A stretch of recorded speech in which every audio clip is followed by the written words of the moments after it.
ലോക്സഭാ ഉപതെരഞ്ഞെടുപ്പിൽ ഇന്ത്യ മുന്നണിക്ക് മുന്നേറ്റം. 13-ൽ 11 ഇന്ത്യ മുന്നണി മുന്നിൽ. ഹിമാചൽ കോൺഗ്രസ് മുന്നിൽ. ബംഗാളിൽ തൃണമൂൽ കോൺഗ്രസിന് ലീഡ്. പഞ്ചാബിൽ ആം ആദ്മി പാർട്ടിക്ക് നിർണായകം. കേരള കലാമണ്ഡലത്തിൽ ഇനി മുതൽ മാംസാഹാരവും. മാസത്തിൽ 2 തവണ ചിക്കൻ ബിരിയാണി നൽകും. മാംസാഹാരം കലാമണ്ഡലത്തിന്റെ പരിശുദ്ധിയെ ബാധിക്കുമെന്ന് കലാമണ്ഡലം സത്യഭാമ. പ്രോട്ടീൻ വേണമെങ്കിൽ കുട്ടികൾക്ക് ഹോർലിക്സും ബൂസ്റ്റും കുടിക്കണമെന്നും നിർദ്ദേശം. കുട്ടികൾക്ക് ഞാൻ ചോദിക്കട്ടെ, പ്രോട്ടീൻ വേണമെങ്കിൽ വല്ല ഹോർലിക്സ്, ബൂസ്റ്റ്, നല്ല നല്ല പലഹാരങ്ങള് എന്തെല്ലാം കഴിക്കാം നോണില്ലാതെ തന്നെ. കാസർഗോഡ് ബദിയടുക്കയിൽ കാറ് വൈദ്യുത പോസ്റ്റിലിടിച്ച് ഷോക്കേറ്റ് യുവാവിന് ദാരുണാന്ത്യം. ഒരാൾക്ക് ഗുരുതര പരിക്ക്.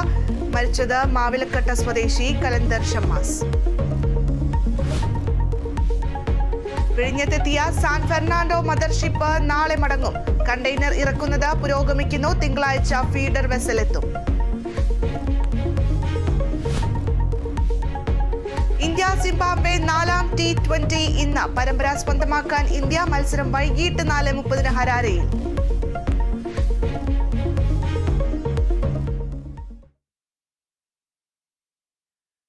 ഏഴ് സംസ്ഥാനങ്ങളിലെ നിയമസഭാ ഉപതെരഞ്ഞെടുപ്പിൽ ഇന്ത്യ മുന്നണിക്ക് മുന്നേറ്റം. 13 സീറ്റുകളിൽ 11 ഇന്ത്യ മുന്നണി ലീഡ് ചെയ്യുകയാണ്. ഹിമാചലിൽ കോൺഗ്രസ് മുന്നിൽ നിൽക്കുന്നു.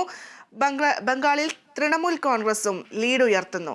പഞ്ചാബിൽ ആം ആദ്മി പാർട്ടിക്ക് നിർണായകം. വിവരങ്ങളുമായി അനുപ്രിയ ചേരുന്നുണ്ട്. അനു, ഈ ലോക്സഭാ തെരഞ്ഞെടുപ്പുമായി ബന്ധപ്പെട്ട് ഇപ്പോൾ ഇത് ഉപതെരഞ്ഞെടുപ്പിലേക്ക് കടന്നിരിക്കുന്നു. എന്തായാലും വോട്ടെണ്ണൽ ഇപ്പോൾ പുരോഗമിക്കുമ്പോൾ ഇന്ത്യ മുന്നണിക്ക്